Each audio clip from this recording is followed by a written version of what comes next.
जय हिंद साथियों, आज के इस क्लास में आप सभी का बहुत बहुत स्वागत है। तो साथियों, आज के इस क्लास में हिस्ट्री यानी कि इतिहास का आज हम लोग सेट नंबर 3 का डिस्कशन करेंगे। इससे पहले साथियों आपका टोटल 2 क्लास का डिस्कशन हो चुका है और दोनों क्लास का पीडीएफ जो है वो आंसर के साथ आपको दे दिया गया है। और देखिए, जो भी साथी चैनल पर पहली बार आए हैं, अगर आपको बिहार पुलिस में जाना है और उसके लिए अगर आपको बैच परचेज करना है तो ये वाला बैच आप लोग ले सकते हैं। बैच को लेने के लिए इस एप्लीकेशन को इंस्टॉल कीजिए, फिर ऑल कोर्स पर क्लिक कीजिए। यहाँ पर बाय नाउ का ऑप्शन आएगा, बाय नाउ करके इस बैच को ले सकते हैं। ठीक है, अगर आपको समझ में नहीं आता है तो केवल एप्लीकेशन को डाउनलोड कीजिए, उसके बाद यहाँ पर हमारा व्हाट्सअप नंबर मिल जाएगा, इस पर मैसेज करके जानकारी ले सकते हैं। तो चलिए इसी के साथ आज के सेट को हम लोग स्टार्ट करते हैं। तो साथियों, आज का पहला क्वेश्चन देखिए, निम्न में से कौन सा एक क्षेत्र 1857 के विद्रोह से प्रभावित नहीं था। चलिए सभी ऑप्शन को ध्यान से पढ़िए और साथियों प्रत्येक स्टूडेंट को नीचे लाइव चैट में अपना अपना आंसर करना है, जिससे कि आप सभी का प्रॉपर तरीके से रिवीजन भी हो सके। चलिए बताइए, क्वेश्चन 1 के लिए आंसर क्या होगा। कौन सा एक क्षेत्र 1857 के विद्रोह से प्रभावित नहीं था। तो यहाँ पर देखिए, झांसी की बात करें तो 1857 की क्रांति का नेतृत्व झांसी से किया था रानी लक्ष्मीबाई ने। जगदीशपुर से किसने किया था, बिहार के जगदीशपुर से तो बाबू कुंवर सिंह ने। और लखनऊ से किसने नेतृत्व किया था, तो बेगम हजरत महल ने। यानी कि झांसी, जगदीशपुर, लखनऊ ये प्रभावित था, जबकि चित्तौड़ जो है ये प्रभावित नहीं था। तो यहाँ पर आंसर हमारा क्या हो जाएगा, बी ऑप्शन। और साथियों 1857 के विद्रोह के समय ब्रिटेन के प्रधानमंत्री कौन थे, तो याद रखिएगा पामस्टन पूछा जाता है। पामस्टन ब्रिटेन के प्रधानमंत्री थे और उस समय भारत का वायसराय कौन था, लॉर्ड कैनिंग। इसके बारे में कल हम डिटेल्स में आपको बता चुके हैं। अगला क्वेश्चन देखिए, निम्नलिखित में से कौन फेबियन आंदोलन का प्रस्तावक था। एक भी क्वेश्चन को छोड़ना नहीं है। चलिए बताइए इसका आंसर क्या होगा। और साथियों जैसे ही क्लास खत्म होगा इसका पूरा पीडीएफ आपको आंसर के साथ बिहार पुलिस के बैच में एप्लीकेशन पर मिल जाएगा। तो फेबियन आंदोलन का प्रस्तावक था एनी बेसेंट। यहाँ पर ए ऑप्शन आपका सही जवाब है, एनी बेसेंट। एनी बेसेंट की बात करें तो होम रूल लीग आंदोलन भी चलाया था एनी बेसेंट ने। इनकी पुस्तक का नाम याद रखिएगा, कॉमनवेल्थ। ठीक है, तो अगर आपसे पूछे कॉमनवेल्थ किसकी पुस्तक है, तो एनी बेसेंट की पुस्तक है। एनी बेसेंट से संबंधित और भी क्वेश्चन बनता है, जैसे कि भारतीय राष्ट्रीय कांग्रेस की अध्यक्षता करने वाली प्रथम महिला थी एनी बेसेंट। ठीक है, इन्होंने 1917 में कांग्रेस के कलकत्ता अधिवेशन में अध्यक्षता किया था। लेकिन आईएनसी की अध्यक्षता करने वाली प्रथम भारतीय महिला पूछे तो सरोजनी नायडू, जिन्होंने 1925 में कानपुर अधिवेशन की अध्यक्षता किया था। तो ये सब एक्स्ट्रा फैक्ट को आपको ध्यान रखना है। ए.ओ. ह्यूम ने ही 1885 में आईएनसी यानी भारतीय राष्ट्रीय कांग्रेस की स्थापना किया था। चलिए अगला क्वेश्चन, कामागाटमारू क्या है। तो कामागाटमारू क्या है, तो यहाँ पर इसका सही जवाब हो जाएगा एक जलपोत, यानी कि एक जहाज था, कनाडा की यात्रा पर निकला जलपोत। यहाँ पर सी ऑप्शन सही है। अगला क्वेश्चन, प्रथम विश्व युद्ध के दौरान सक्रिय होने वाले गदर क्रांतिकारियों का आधार स्थल क्या था। चलिए बताइए, प्रथम विश्व युद्ध के दौरान सक्रिय होने वाले गदर क्रांतिकारियों का आधार स्थल क्या था। तो यहाँ पर इसका सही जवाब है, देखिए गदर पार्टी की बात करें, आप सभी जानते हैं इसकी स्थापना 1913 में किया गया था। किसके द्वारा, लाला हरदयाल और सोहन सिंह भाकना के द्वारा। कहाँ पर किया गया था, तो अमेरिका के सैन फ्रांसिस्को में। ठीक है, कहाँ पर, अमेरिका के सैन फ्रांसिस्को में। तो प्रथम विश्व युद्ध के दौरान सक्रिय होने वाले गदर क्रांतियों का आधार स्थल जो था ये था आपका उत्तरी अमेरिका। ठीक है, क्या था, नॉर्थ अमेरिका। अगला क्वेश्चन, निम्नलिखित में से किसने वर्नाक्यूलर प्रेस एक्ट निरस्त किया था? साथियों, बिहार पुलिस के बैच में आपका सब्जेक्ट वाइज क्लास स्टार्ट हो चुका है, जिसमें आज आपका हिस्ट्री का तीसरा क्लास चल रहा है। इससे पहले पॉलिटी में कुछ क्लास हुआ है, साइंस में भी कुछ क्लास हुआ है और ज्योग्राफी में भी। तो फटाफट से आप लोग बैच को ज्वाइन कीजिए, वहाँ पर आपको सभी क्लासें मिल जाएंगे। तो वर्नाक्यूलर प्रेस एक्ट की बात करें, ये आया कब था? तो 1878 में वर्नाक्यूलर प्रेस एक्ट को लाया था। किसने लाया था? तो लॉर्ड लिटन ने। ये हम आपको कल भी बता चुके हैं। तो 1878 में वर्नाक्यूलर प्रेस एक्ट आता है, लॉर्ड लिटन इसको लाता है। लेकिन 1882 में इसी वर्नाक्यूलर प्रेस एक्ट को रद्द कर देता है। कौन करता है? तो लॉर्ड रिपन। तो निरस्त किसने किया था? आंसर हो जाएगा लॉर्ड रिपन। लॉर्ड डफरिन की बात करें तो इसी के समय में 1885 में भारतीय राष्ट्रीय कांग्रेस की स्थापना होती है, 28 दिसंबर 1885 को। लॉर्ड रिपन से संबंधित और भी क्वेश्चन बनता है। लॉर्ड रिपन को स्थानीय स्वशासन का जनक बोला जाता है। प्रथम फैक्ट्री एक्ट जो आया था इसी के समय में आया था। लॉर्ड कर्जन 1905 हो जाएगा, बंगाल विभाजन से संबंधित लॉर्ड कर्जन। और लॉर्ड हार्डिंग द्वितीय की बात करें तो 1911 में इसी के समय में बंगाल विभाजन को रद्द किया गया था।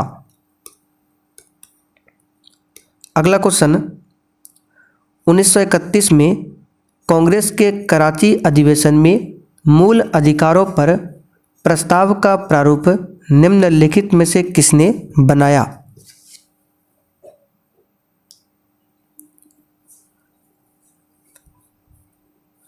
तो देखिए 1931 में हुआ था कराची अधिवेशन, और इस अधिवेशन की अध्यक्षता किया था सरदार वल्लभ भाई पटेल ने। लेकिन इस अधिवेशन में मूल अधिकारों पर प्रस्ताव का जो प्रारूप है ये बनाया था डॉक्टर राजेंद्र प्रसाद ने। तो यहाँ पर सी ऑप्शन आपका सही आंसर है। किस कांग्रेस सत्र में कार्यकारी कमेटी को सविनय अवज्ञा आंदोलन प्रारंभ करने का अधिकार दिया गया था?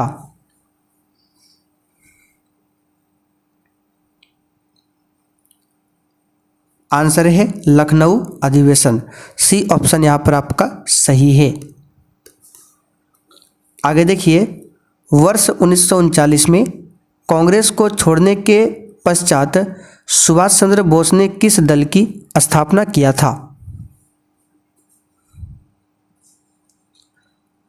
तो देखिए सुभाष चंद्र बोस ने 1939 में ही भारतीय राष्ट्रीय कांग्रेस से इस्तीफा दे दिया था।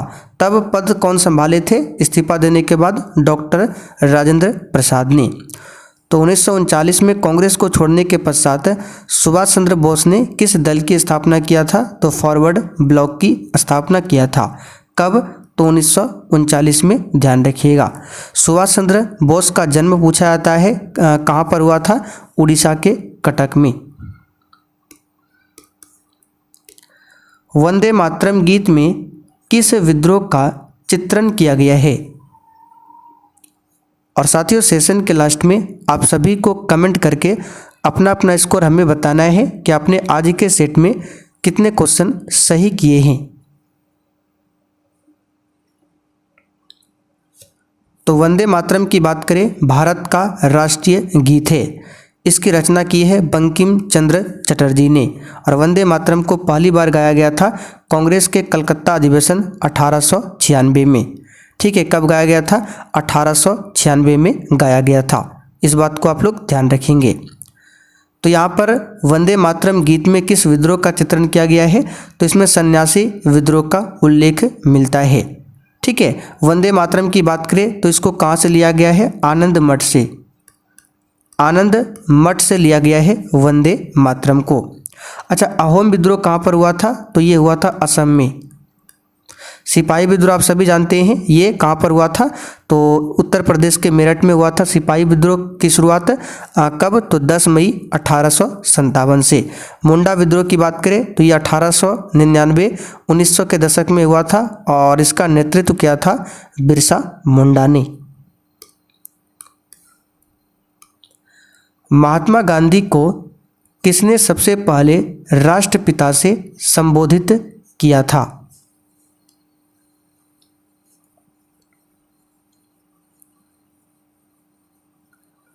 तो ये सब क्वेश्चन कई बार करा चुके हैं। आंसर है सुभाष चंद्र बोस ने। और महात्मा गांधी को सबसे पहले महात्मा किसने कहा था? रविंद्रनाथ टैगोर ने। चलिए आगे बढ़ते हैं। कूका आंदोलन कहाँ से संबंधित है?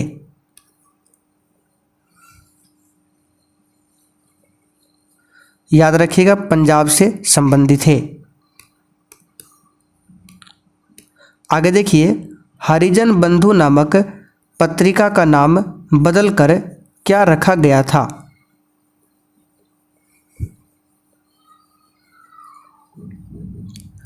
तो हरिजन बंधु नामक पत्रिका का नाम बदलकर रखा गया था हरिजन। ठीक है, यहाँ पर सी ऑप्शन सही है। अच्छा, यहाँ पर देखिए एक पत्रिका है यंग इंडिया। तो यंग इंडिया, नवजीवन, हरिजन, ये सभी किसकी पत्रिका है? तो महात्मा गांधी। महात्मा गांधी का चंपारण आंदोलन सफल रहा।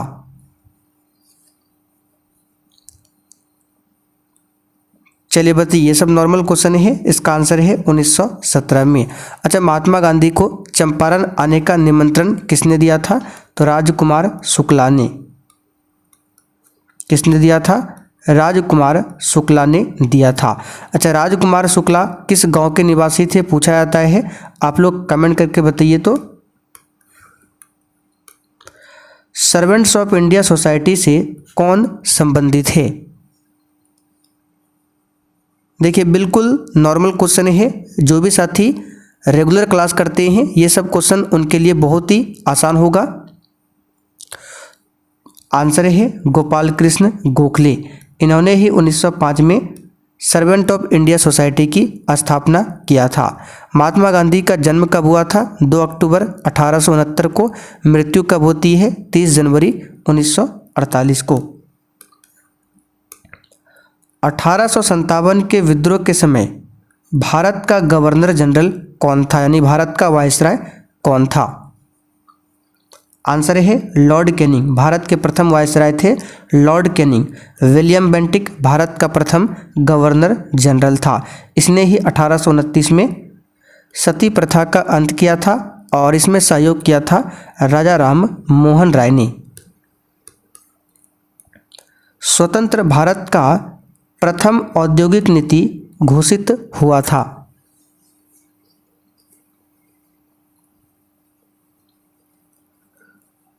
तो स्वतंत्र भारत का प्रथम औद्योगिक नीति 1948 में घोषित हुआ था। द्वितीय औद्योगिक नीति 1956 में घोषित हुआ था और नई औद्योगिक नीति 1991 में घोषित हुआ था। चलिए आगे देखते हैं। भारतीय राष्ट्रगान पहली बार कब गाया गया? तो राष्ट्रगान ये क्या है? तो ये राष्ट्रगान है जनगण मन, जिसके रचयिता है रविंद्रनाथ टैगोर। और राष्ट्रगान को पहली बार कलकत्ता अधिवेशन 1911 में गाया गया था। कलकत्ता अधिवेशन 1911 में। और इस अधिवेशन की अध्यक्षता किया था बीसन नारायण धर ने। ठीक है, बीसन नारायण धर ने इस अधिवेशन की अध्यक्षता किया था। और वंदे मातरम जो 1896 में गाया गया था पहली बार कलकत्ता अधिवेशन में, तो 1896 के कलकत्ता अधिवेशन की अध्यक्षता किया था रहीमतुल्ला सयानी ने। तो अध्यक्ष पूछा जाता है, इसे ध्यान रखिएगा। हड़प्पा के किस स्थल में जल प्रणाली के प्रमाण मिले हैं? तो सिंपल सा क्वेश्चन है धौलावीरा। बी ऑप्शन यहाँ पर आपका सही है। लोथल क्या था? एक बंदरगाह था। ये कहाँ पर है? गुजरात में है, भोगवा नदी के किनारे। मोहनजोदड़ो का शाब्दिक अर्थ होता है मृतकों का टीला। इसकी खोज 1922 में दयाराम साहनी ने किया था। ये वर्तमान में पाकिस्तान के सिंध प्रांत में सिंधु नदी के किनारे है। हड़प्पा की खोज 1921 में किसने किया था? दयाराम साहनी ने। और मोहनजोदड़ो की खोज किया था आर.डी. बनर्जी ने, राखलदास बनर्जी ने। ठीक है, यहाँ पर उल्टा बता दिए। मोहनजोदड़ो की खोज राखलदास बनर्जी और हड़प्पा की खोज 1921 में दयाराम साहनी। ठीक है। निम्न में से कौन संविधान निर्मात्री सभा का सदस्य नहीं था?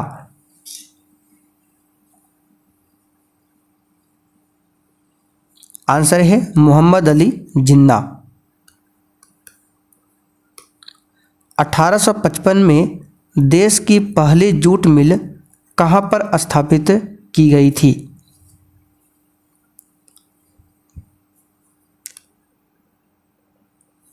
चलिए बताइए इसका आंसर। देखिए, जूट को गोल्डन फाइबर भी बोला जाता है। जूट उत्पादन में नंबर 1 पर आता है पश्चिम बंगाल, दूसरे नंबर पर आता है अपना बिहार, और बिहार में भी सबसे अधिक कहाँ पर होता है तो पूर्णिया। कहाँ पर होता है? पूर्णिया। तीसरे स्थान पर आता है जूट उत्पादन में असम। तो 1855 में देश की पहली जूट मिल कलकत्ता में स्थापित किया गया था। कलकत्ता जो है ये हुगली नदी के किनारे बसा हुआ है। सविनय अवज्ञा आंदोलन कब और किस यात्रा से आरंभ हुआ था? तो ये क्वेश्चन कई बार करा चुके हैं। 1930 में दांडी मार्च से प्रारंभ हुआ था। ठीक है, इस दांडी मार्च में महात्मा गांधी के साथ कितने अनुयायी थे? 78 अनुयायी थे। ठीक है, साबरमती आश्रम से ये स्टार्ट हुआ था यात्रा। ठीक है, कब? 1930 में। अच्छा, यहाँ से क्वेश्चन बनता है कि महात्मा गांधी का सबसे पहला आंदोलन कौन सा था जिसमें भूख हड़ताल किया गया था? तो वो था अहमदाबाद आंदोलन, जो कि 1918 में हुआ था। लेनिन का उत्तराधिकारी कौन था?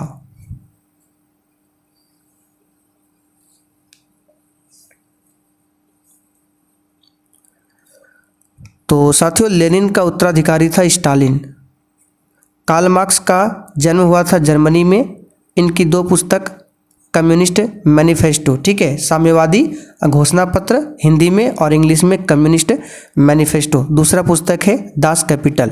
ठीक है, तो दोनों पुस्तक कार्ल मार्क्स की है। कार्ल मार्क्स को वैज्ञानिक समाजवाद का जनक भी बोला जाता है।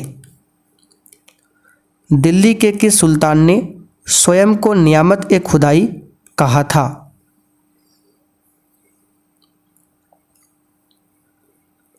तो ये कहा था बलबन ने। किसने कहा था? बलबन ने। इसने रक्त एवं लौह की नीति को भी अपनाया था। रक्त एवं लौह की नीति, सिजदा एवं पैबोस प्रथा की भी शुरुआत इसी ने किया था।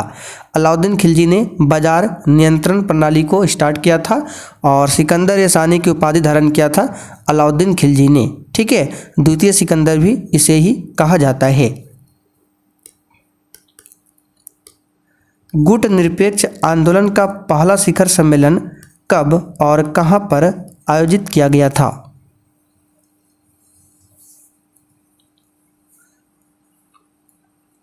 ये पूछा हुआ क्वेश्चन है। ये हुआ था बेलग्रेड 1961 में। मुगल काल में डैश उत्तर पश्चिम भारत का एक महत्वपूर्ण हस्तशिल्प उत्पादन और वितरण केंद्र कौन सा था?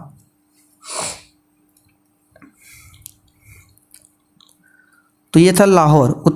मुगल काल में लाहौर जो है उत्तर पश्चिम भारत का एक महत्वपूर्ण हस्तशिल्प उत्पादन और वितरण का केंद्र था। हड़प्पा के लोग किस धातु का उपयोग नहीं जानते थे?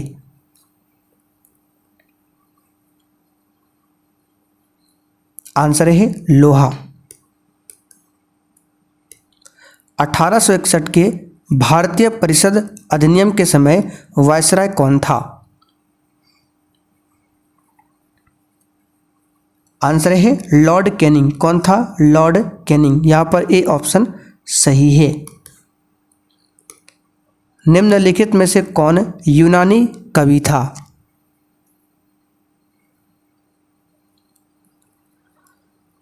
तो आंसर है होमर। होमर जो है एक यूनानी कवि था। निम्न में से किस यूरोपीय जाति को इंडोनेशिया में प्रभुत्व जमाने में सफलता मिली थी?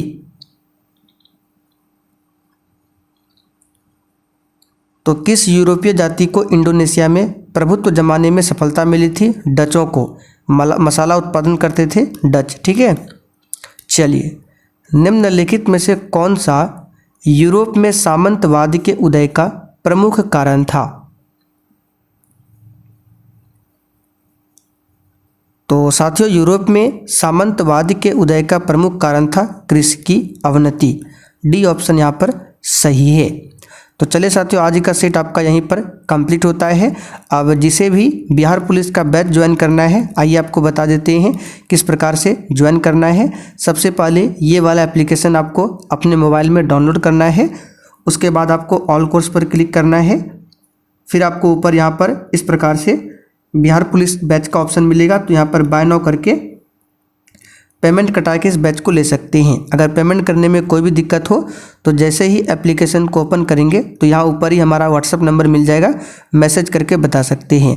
बाकी बैच के बारे में डिटेल्स में जानना है, क्या क्या इसमें मिलेगा, वो मैसेज कीजिए, आपको जानकारी दे दिया जाएगा।